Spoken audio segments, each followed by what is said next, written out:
Your good leisure. Your good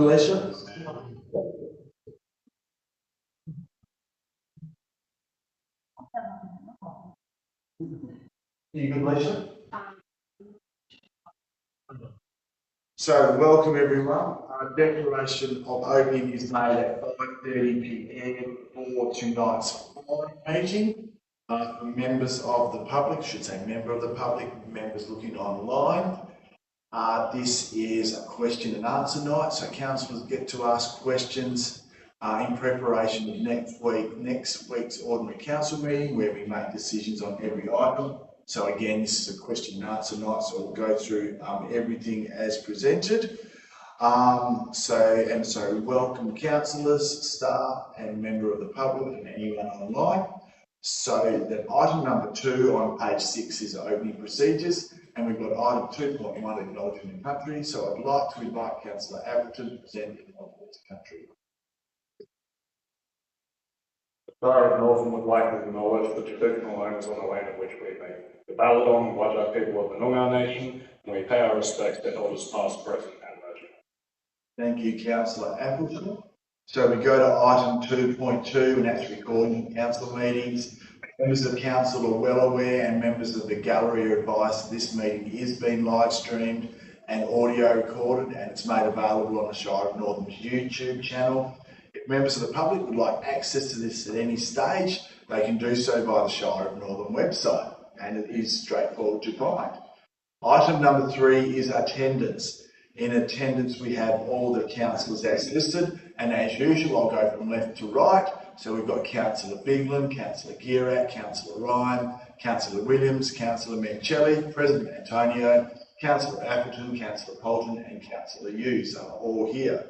The staff listed, we have Ms Terling, CEO, Chief Executive Officer in attendance, Executive Manager Engineering Services, Mr Devsich in attendance, Executive Manager Development and Community Services, Mr Hunt is in attendance, Executive Manager Corporate Services, Mr Young is in attendance, and Manager Governance and Risk, Ms McCall, is in attendance. And we'll get in apologies, we'll finish off on that. So item 3.2 on page 7 is apologies, and we have an apology from Governance Officer Ms Van Beek. Item 3.3 is approved leave of absence, that is nil. Item 3.4, absent is nil. So we go to page 8. And we've got item number 4 is disclosure of interest. So for anyone listening or watching online, councillors make a declaration when they have an interest in an item that's been presented. And we still read them out tonight, but we make sure we address them before next week's meeting when we make decisions. So we have a number to read out tonight. So we have item 12.1. We have Councillor Biglan. Item 12.1 is Community Grants Assessment Committee meeting held on the 6th of May 2025. Councillor Biglan has declared impartiality. Councillor Biglan knows members of both Mundawi Golf Club and Bakers Hill RSL who are mentioned in the report. Councillor Polton has declared impartiality in the same item. Members of Bakers Hill and Mundawi Progress Associations are known to Councillor Polton. Councillor Appleton, same item, 12.1. Members of community groups mentioned in the minutes are known to Councillor Appleton. Councillor Mencheli, same item, 12.1. Some members of the community organisations are known to Councillor Mencheli. Councillor Williams, same item, impartiality, 12.1. Members of Bakers Hill RSL are recipients of a grant are known to Councillor Williams. And I believe that's all. So we've got Councillor Bolton, Biglan, Williams, Ryan, Mencheli and Appleton have all declared impartiality in that item. Councillor Gierak has declared impartiality in that item as well. So item 13.1, Councillor Gierak is going to declare impartiality. Sorry, I did miss that. Impartiality. Oh, I'm doing it now? Yeah, so it's going to declare impartiality as members of the groups mentioned in the report are known to Councillor Gierak. And we'll read out the correct wording next week. So item 13.1.2, both Councillor Gierak and President Antonio declared impartiality in this item. President Antonio has declared impartiality as many members of the Bushfire Advisory Committee are well known to President Antonio, and Councillor Gierak has declared impartiality in the same item 13.1.2. Councillor Gierak is the council representative on the Bushfire Advisory Committee, and members of the committee are known to Councillor Gierak. Councillor Mencheli is also going to declare impartiality. Councillor Mencheli is the other representative on the Bushfire Advisory Committee. So that will be noted. So then we have 13.3.1, which is Community Progress Association Annual Budget Request 2025-2026. So we have impartialities from Councillor Polton, Councillor Williams, Councillor Ryan, Councillor Mencheli, Councillor Hughes and President Antonio. So President Antonio declared impartiality. President Antonio is a member of Grass Valley Progress Association, and members of other progress associations in the report are known to President Antonio. Councillor Biglin, which I didn't mention before, same item 13.3.1, impartial. Councillor Biglin is Secretary of Wundarra Progress, Treasurer of Wundarra Progress Association. Wundarra Progress Association are mentioned in the report. Other Progress Association members are known to Councillor Biglin, Councillor Polton. Same item 13.3.1, members of Bakers Hill and Wundarra Progress Association are known to Councillor Polton. Then we've got Councillor Gierak. Same item, members of Progress Associations applied for funding and known to Councillor Gierak. Councillor Mencheli. Same item 13.3.1, some members of the Community Association are known to Councillor Mencheli. Councillor Ryan. Impartial, members of some of the Progress Associations are known to Councillor Ryan. Councillor Williams. Same item 13.3.1. Councillor Williams is an executive member of Bakers Hill Progress Association and has been involved in the budget applications. I think I've got it. Yes, can I also follow things out that I know other members? And Councillor Williams knows members of the other Progress Associations apply for funding. And then we have Councillor Hughes. Same item 13.3.1. Some members of the Progress Associations are known to Councillor Hughes. I believe I've picked up 8 of the 9 councillors there, so it should be everyone. And then we have item 14.1 and 15.1, which are behind closed doors, so I'll do those declarations as we get to those items. Councillor Williams? 15.1 behind closed doors? No. Okay, good point.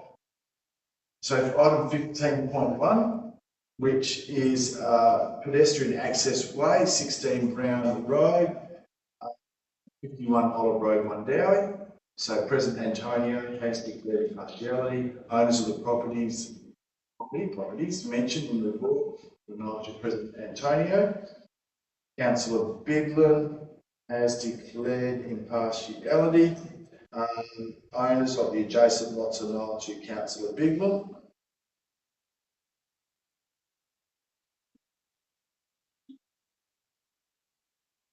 Councillor Mencheli has declared impartiality. Owners of the property near the public access way are known to Councillor Mencheli. Councillor Ryan has declared impartiality. One of the landowners who lives near the access way is known to Councillor Ryan. Councillor Williams has declared impartiality. Councillor Williams was the mover of the original motion mentioned in the report. Councillor Williams has been in a discussion with several local residents about the matter. One of the adjoining landowners is also known to Councillor Williams. And that's all the ones I have received. We'll deal with 14.1 as it's behind closed doors. So that's all the disclosure of interest. Then we go to page 9. So that's item number 5, announcements by the presiding member without discussion. So that is taken as read. So then we go to page 11. So this is item number 6, public questions, when members of the public are able to ask questions. I will still direct to the gallery, which is the public, and just check there's no public questions. So there's still a chance for members of the public to participate next week during the ordinary council meeting. Then we have item number 7, response to previous public questions taken on notice. There is 2 questions and answers provided as per the agenda, and that'll still be in the ordinary council meeting agenda next week. So then still on page 8, we have item number 8, receiving of petitions, presentations and deputations. 8.1 petitions is nil. Now we're on to page 12. 8.2 presentations is nil, and 8.3 deputations is nil.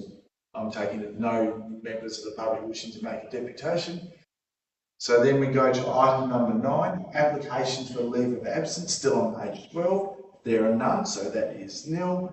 Then we have item number 10 on page 13, confirmation of minutes.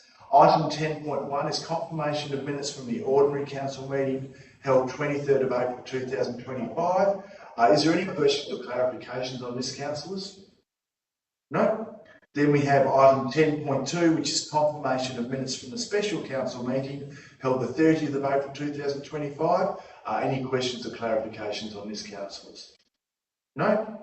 And then we've got item 10.3, which is notes from the council forum meeting being held tonight on the 23rd of May, which is actually the 21st of May. Just make sure it'll be correct. It's, I was just on the time. Yeah, 21st of May, so that's a minor thing, but that'll be a new item next week, councillors, because we're dealing with that tonight, so I'll allow some questions next week and a decision on that.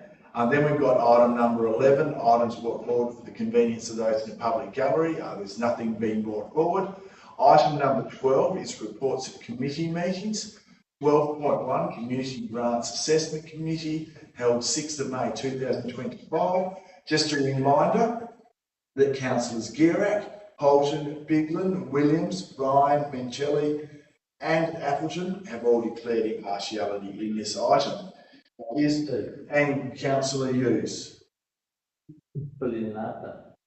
Yeah. And Councillor Gira, and Councillor Mencelli, that's fine. So any questions on these minutes and recommendations? No? So nothing there, so 12.1. Now we go to page 16. Item 13 is officer reports. 13.1 is the CEO's office. 13.1.1 is establishment of the Audit, Risk and Improvement Committee and appointment of the presiding member and deputy presiding member. And I'm going to do the right thing, and I'm just going to ask the CEO to give us a briefing on this. Thank you, Mr. President. So this item refers to a new provision under the Local Government Amendment Act 2024, which requires the council to appoint all of the presiding and deputy presiding members for committees of council firstly, and the Audit and Risk Management Committee is a committee of council. The title of the committee has also changed, as is required by the legislation, so it will now be known as the Audit, Risk and Improvement Committee. And then from October, there will actually be a requirement that there is an independent presiding and deputy presiding member. What we're suggesting is, because we have previously gone out for advertising for an independent member and we weren't successful, we went out again, and this time we got 7 applications, that we actually look to appoint the independent presiding member and deputy presiding member to take effect from the 1st of July this year, so that we do comply with the legislation that is in play. And we did receive 7 applications this time for the positions, and we've made a recommendation to council for next week in terms of who we believe is best qualified to take on the role of presiding member and deputy presiding member. We do actually need 2 because the presiding member has to be an independent member, and if for any reason the presiding member is not there, we then need a second person as an independent so that they can take over as the presiding member to enable the meeting to be held if the presiding member, for whatever reason, is not available. Thank you for that briefing. And I'll just, before I open up to questions, I'll just remind councillors that all the CVs are confidential, so it's not open to the public. So just addressing by applicant numbers, not by names or referencing the CVs. So is there any questions on this, councillors? Councillor Williams? Thank you. With normally committees, membership is, what's that thing? The membership is usually from an election to another election. So where there's the appointment for the following council members to the committee, is the assumption that the same members who were already on and would have been on until the next election remain on until that time? That is a decision by council, but I guess we are indicating that it would be the Shire President and the Deputy Shire President and then 2 other members, as is currently the case. There is actually new terms of reference, which is the reason why we're also looking to, I guess, confirm the membership of the Audit and what will become the Audit and Risk and Improvement Committee. So that's why we're confirming the membership of that, because there is actually new terms of reference and a new name for that committee. But the intention will be that those members will then stay on the committee until October, when all of the committees get disbanded, and then we start again after the elections. Sorry, just to clarify that the current council members is 5 on the Audit and Risk Committee, and this is proposing to take it down to 4. So it's probably a conversation for council around if they're satisfied with what's being proposed as 4, or if they want to keep it at 5, noting that we have 2 additional voting members. Yeah. And following on from that, just the same line, Councillor Williams asked a question. The briefing was saying that the independent members recommended it still be until 2027, so we wouldn't, after the council elections in October, we wouldn't have to reconfirm them. They would automatically go from July 2025 to October 2027. That's certainly the intention, yes. What we would do is, at the time when we're appointing the council members, excuse me, to the committee, we would probably confirm that via a recommendation. Thank you. Councillor Bigg was having the same question. Councillor Ryan? Thank you, President. So with regards to the new chair and deputy chair of the committee, will they both be required to attend, or will it just be one of them, and depending on who can make it? My understanding is that they will both be invited to attend the meeting and will be members of the committee. If for any reason, for example, the presiding member, there could be an item on the agenda that potentially they could have a conflict of interest, and so they would have to leave. And then what would have to happen is that if we didn't then have an independent person to replace them, we would have to stop the meeting, basically. Further questions, councillors? No? So we'll deal with that next week and make a decision. Sorry. Yeah. Oh, sorry, Councillor Ryan. Sorry. Just for our line. So with that, then the way the legislation is framed, what my understanding is that in that situation, if there was a conflict of one of the chairpersons, then, and there wasn't another chairperson, the Shire Councillor could step into that role to chair that meeting or that item. That's correct. That's correct, yes. The person has to be, the presiding member of the meeting has to be an independent person. Yeah. So no further questions, Councillor Williams? Point 5, where it says appoints the following council members, and it's got Shire President and Deputy Shire President. In the actual recommended terms of reference, it says the membership will be independent presiding, independent deputy presiding, Shire President and 3 council members. So if the intention is to have the deputy presidents in there, would it be prudent to amend the terms of reference, or is this just open to The intent is to have the deputy president, so we will amend the terms for next week's meeting. So further questions, councillors? Yeah, Councillor Wright? And if we wanted to, the next week we could amend the terms of reference to get status quo in terms of the current membership going forward. Is it correct? That's correct, yes, you could make an amendment. So all clear on that, councillors? No more further questions? Okay. So we'll go to page 70. So 13.1.2 is disbandment of the Bushfire Advisory Committee as a committee of council under section 5.8 of the Local Government Act 1995.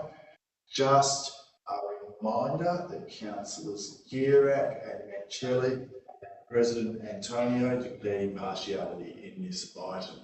So questions on this one, councillors? Bless you. No questions on this one? Did you want to provide the briefing on the No, that's fine. No questions. I should have got that one first. I'm going to go to page 78. And I'm going to go 13.1.3, appointment of presiding member and deputy presiding member to committees of council. And I'm going to go straight to the CEO for a briefing on this one before I ask. Thank you. So this is also a requirement under the new legislation where committees of council, the presiding and deputy presiding member have to be appointed by council. So if the resolution goes through in terms of BFAC, we will have 2 committees of council remaining, and that will be the Community Grants Assessment Committee and the Chief Executive Officer Review and Selection Committee, noting of course that the other committee of council is the Audit Committee, but that will have to have the independent presiding and deputy presiding members. So this is basically meeting a requirement under the new legislation, and this has to be in place by the 1st of July this year. So, thank you for that briefing. Any questions, councillors? No? So 13.1.3. So we go to page 81. So 13.1.4, Delegated Authority Register Review 2025-2026. Questions? Oh, I'll ask for a briefing first. Have you got questions? So, questions on this, councillors? I did have one. There was I'll go to page 160 first. So page 160, there was like this one looked like it was a new one because it's all in track changes. So there was a few of these on these. So it's just that's probably the only thing I was just going to get clarification on, just to confirm one they're all new. So where there's the red marking that shows that it's in track change, that's a new addition to the register, and obviously where there's red marked throughout a delegation, that shows that there's adjustments being made to that. Yeah. So it's pretty well the question, just making sure that everyone's aware that they're the new ones. We didn't have queries about the content, just that are new. So. And in the table that's included in the agenda report, it actually indicates as well where there is a new delegation. And so just for everyone, what that table is on page, that's how we refer to. That's at the end of the report.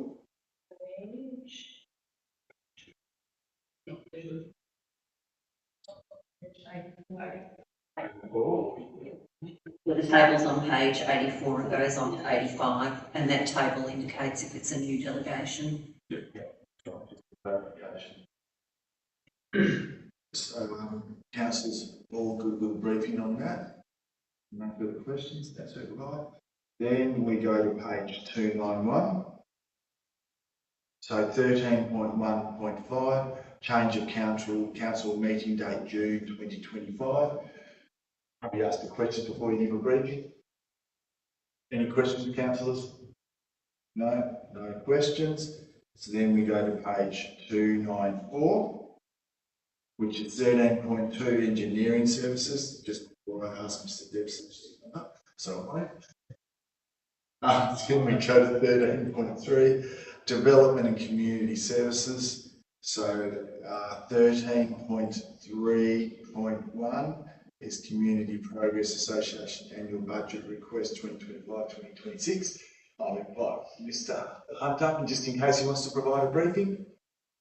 I think it's fairly self-explanatory, the normal policy. I wasn't going to do a briefing. No, that's fine. We're going to open to questions there. And just a reminder, before I go to questions, we have Councillor Bigland, Gierak, Holton, Mencelli, Williams, Hughes, Ryan, and President Antonio have all declared impartiality in this item.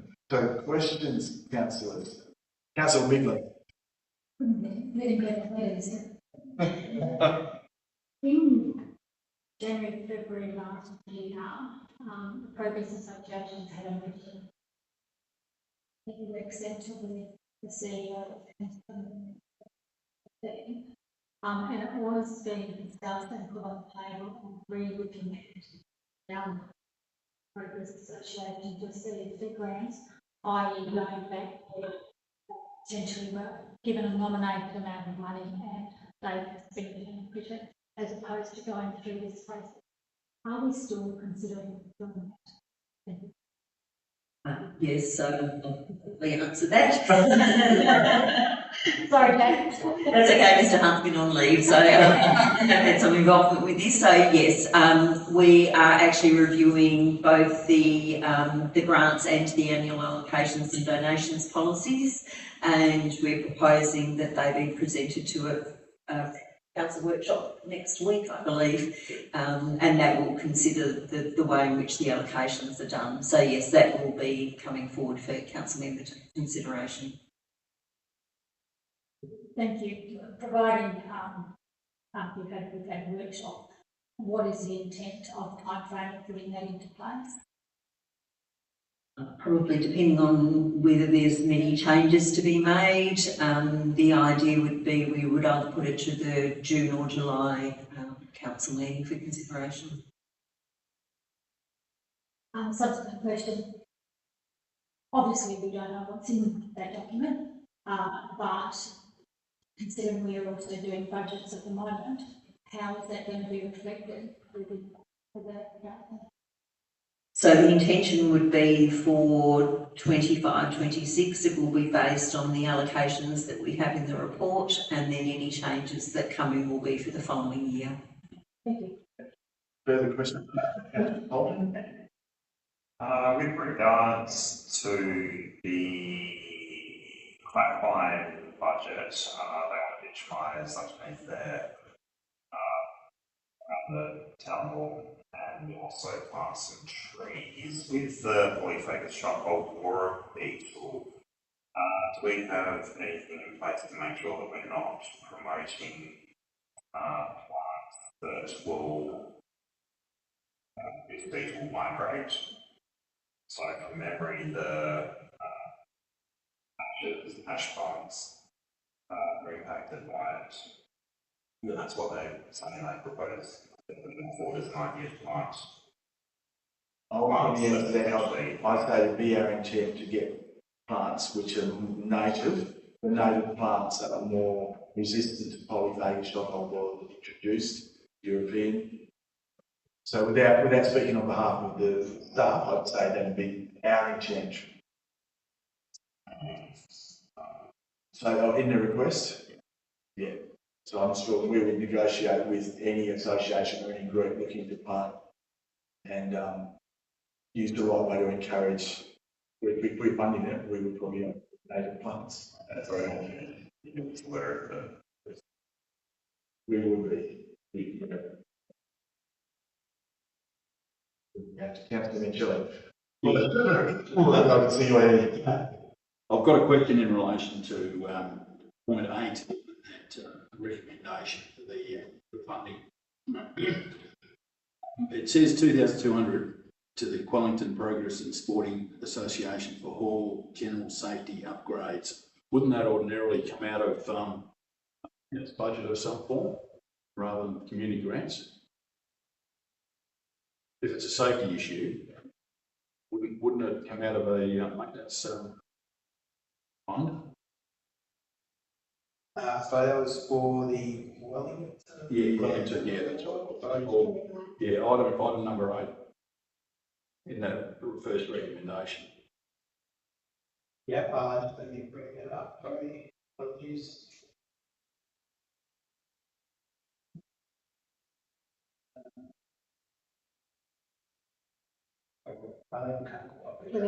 Page, so. Sorry, I'll give you the page number. Yeah, that's fine. 308, sorry. Oh, in the actual recommendation. Page itself, yeah. Yeah, it's not page, yeah, the general safety upgrade to do with fencing and that, so that's general. Oh, that drain at the back, Yeah, that's right. So, yeah, okay. Does that answer the question though? Well, the fencing is not in the actual building itself, so it's just the external piece. So we would want to do that, so they put that request in, and also I think there was fire guard for internal fire fight. Yeah, that's right. Yeah. Okay, thanks. Yeah, councillor Bigland. Just one following on from Councillor Rangeley, it's number 4 is to do with the Irish Town agricultural that's electrical circuit upgrade. Part 1. Yeah, the Irish Town Hall is a bit of that's owned by the Irish Town Progress. The Irish Town Hall is, but it's not technically a council building, so that's why they. Yeah, fair. And number 11 is the 13,000 for the Clackline Progress Association for bus depot works outside the Clackline Postal Agency, which I saw was to do with reading, I think, from memory.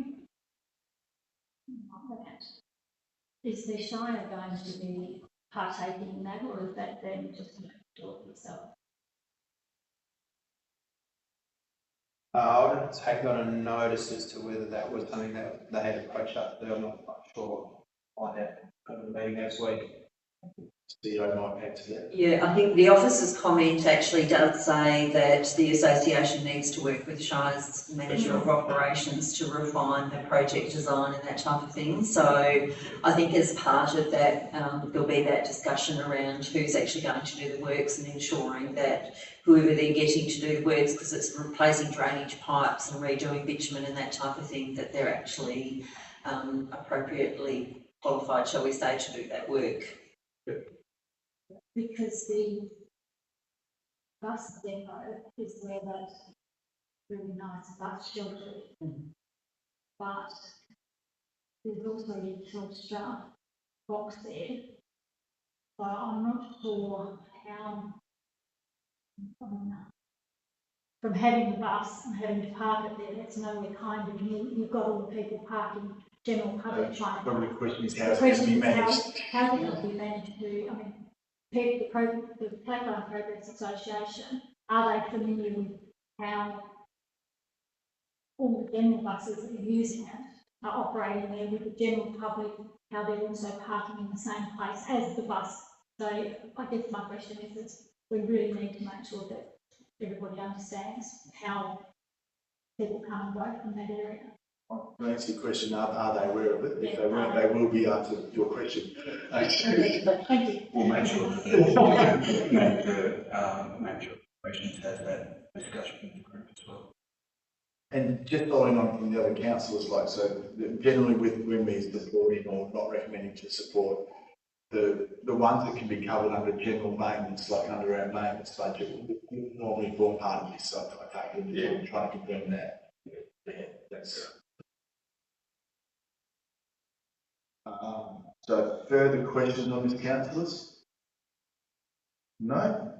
Then we go to page, so thank you, Mr. Hunt. Page 310.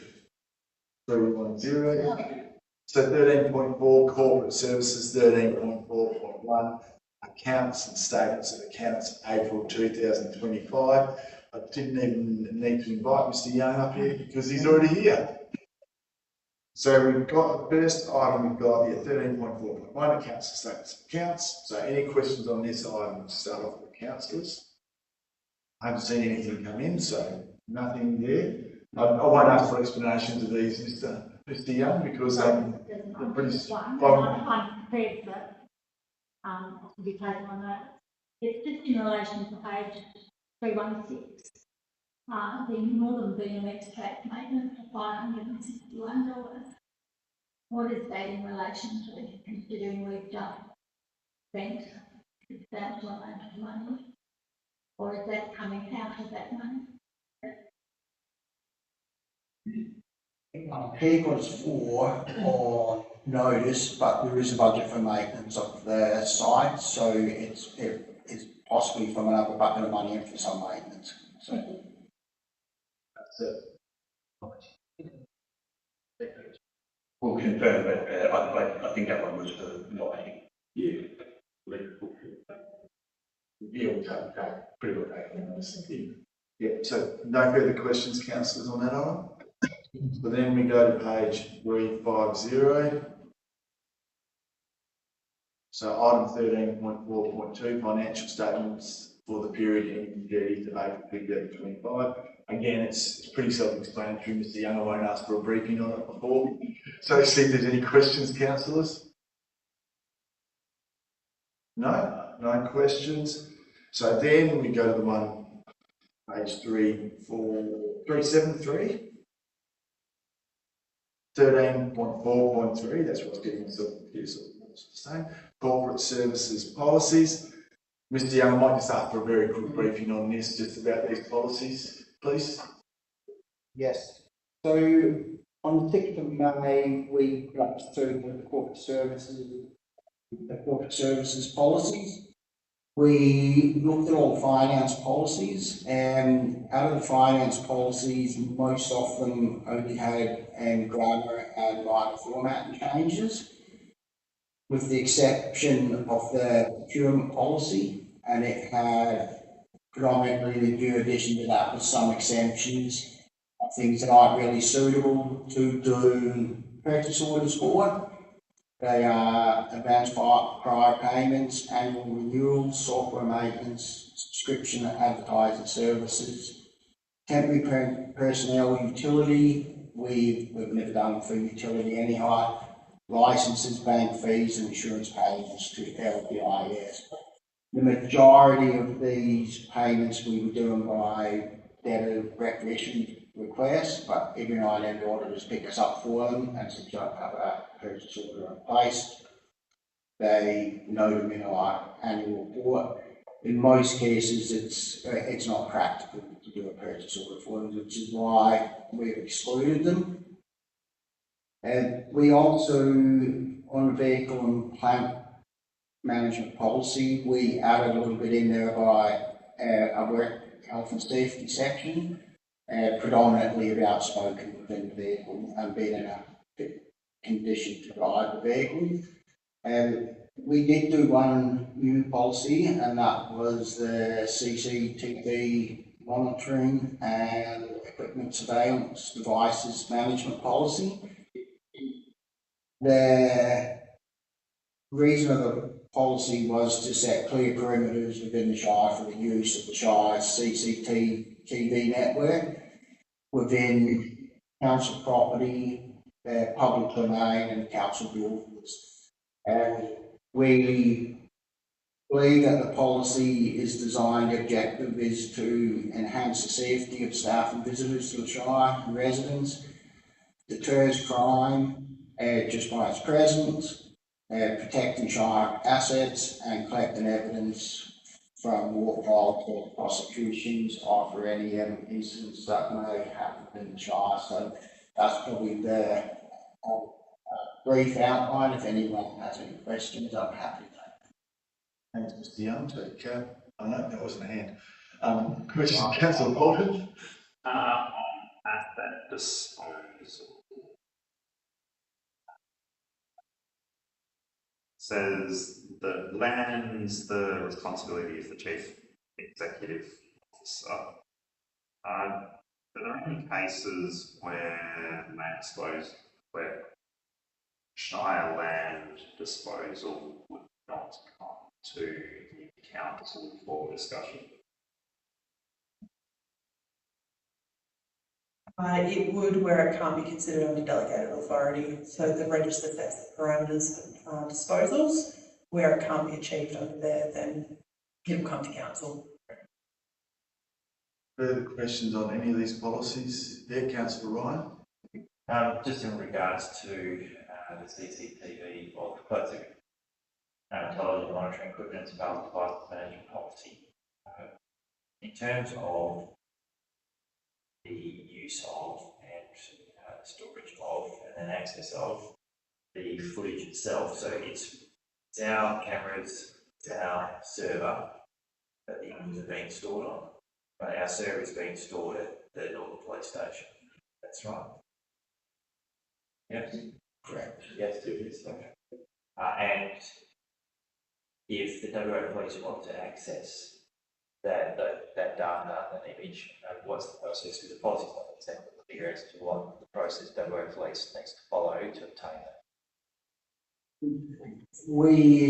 If they want to access the data, they access the data. We don't have any processes for them accessing it.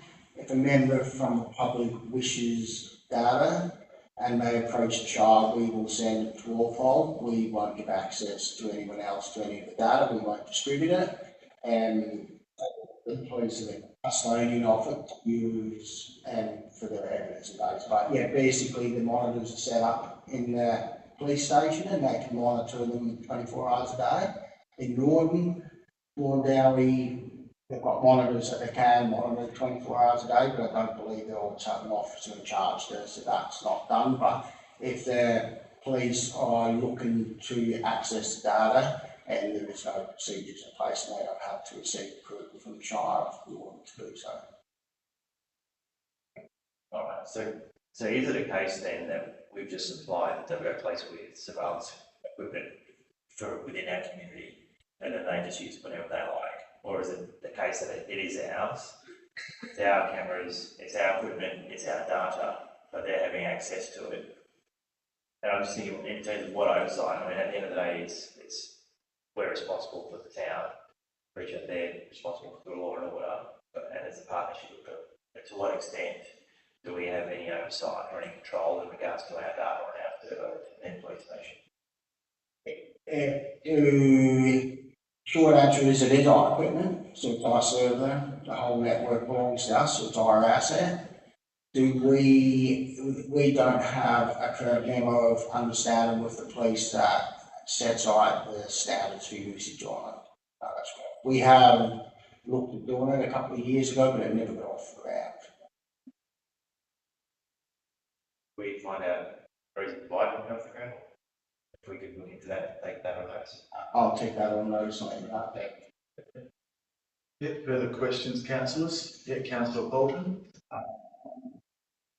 The disposal of assets under method of disposal seems to rely heavily on posting things on the West Australian newspaper. So any reason why the shire can't advertise for instance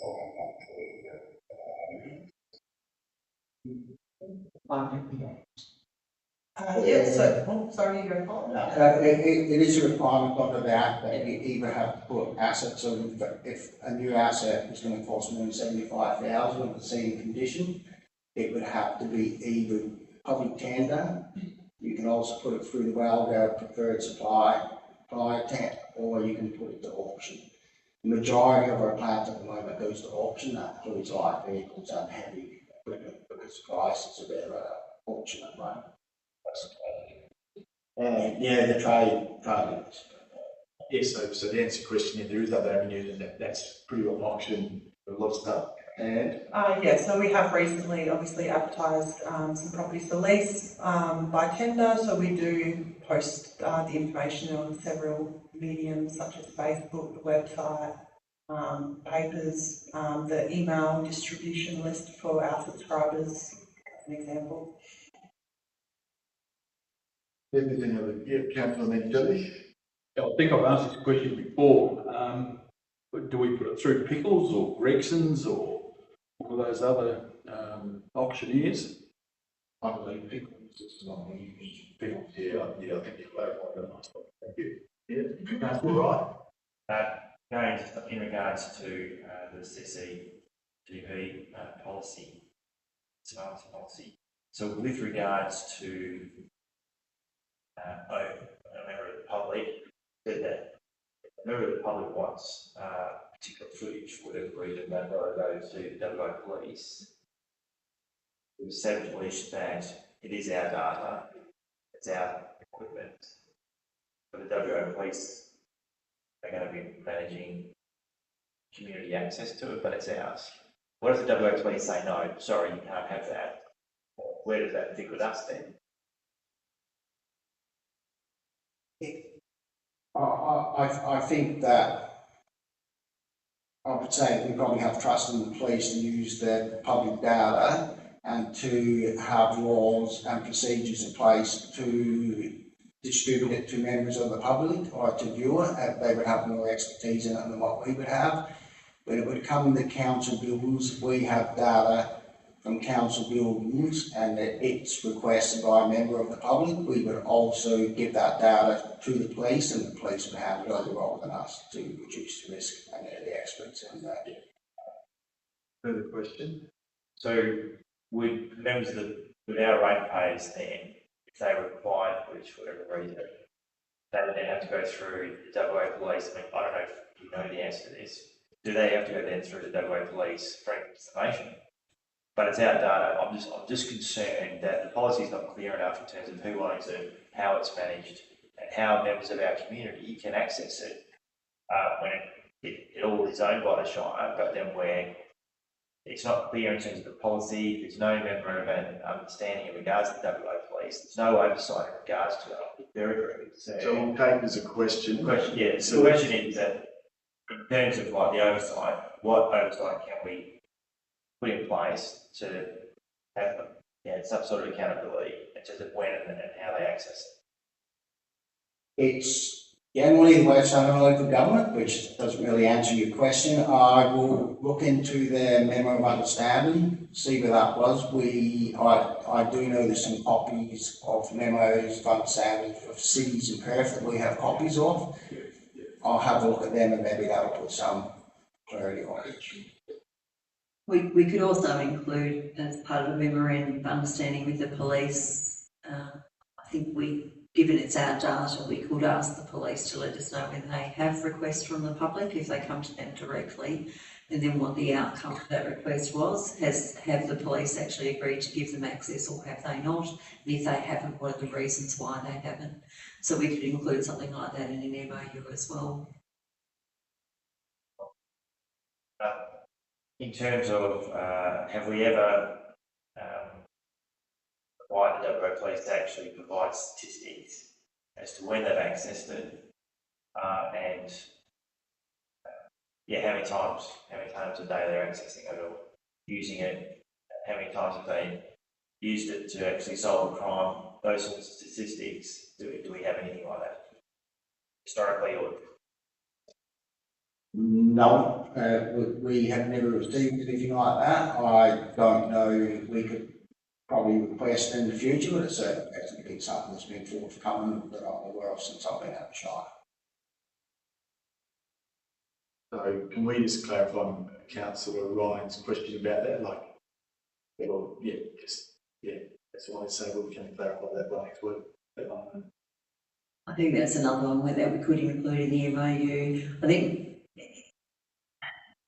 it may be that at this point in time, perhaps until we've actually explored the MOU further, that we might take this policy out for next week and do some further work on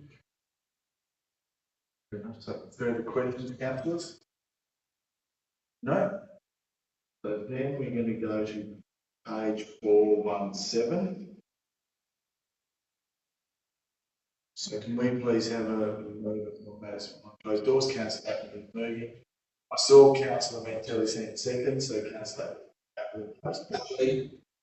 Let's try to vote. All those in favour by show of hands. That's 9 that's carried. Can I just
So we've got item number 15, your Louisa. Item number 15, motion to which previous notice has been given. So there's a motion there, so I'll just see if there's any questions on that raised in the item, see if there's any questions on 15. No, and then we've got 15.1, motion to change council decision C.3222, pedestrian access way adjacent to 16 Brown Road and 51 Olive Road, Mundawi. Just a reminder that Councillors Williams, Bigler, Mancelli, Ryan, President Antonio, all their partiality on this item. So we'll see if there's any questions on this. Reminder, we're going to have a debate next week. Councillor Williams. Yes, I was just wondering if in all the months since this was first raised, there's been any formal complaints made to the Shire yet? You have to direct that to the staff. I believe there has been one submitted this week, I believe. Further questions, councillors? On this item? No? Yeah, Councillor Bolton. So in the report it says, when addressing so the residents within church were consulted. Did we get any feedback from the neighbours that run along each side of it? The consultation was undertaken by staff, I believe. Sorry, in terms of the original motion, back in from 2017. Yeah. I believe we did get feedback. That would have been part of the council report. We can drag that out for next week if there was. There's been no consultation or public consultation in regard to this particular motion or notice, however. Further questions, councillors? No? No, so that's page 417, so then we go to page 427. So item number 16 is urgent business approved by decision, that is nil. And item number 17 is declaration of closure, which is made at 6:32 p.m. I'd like to thank councillors for questions and good insightful questions.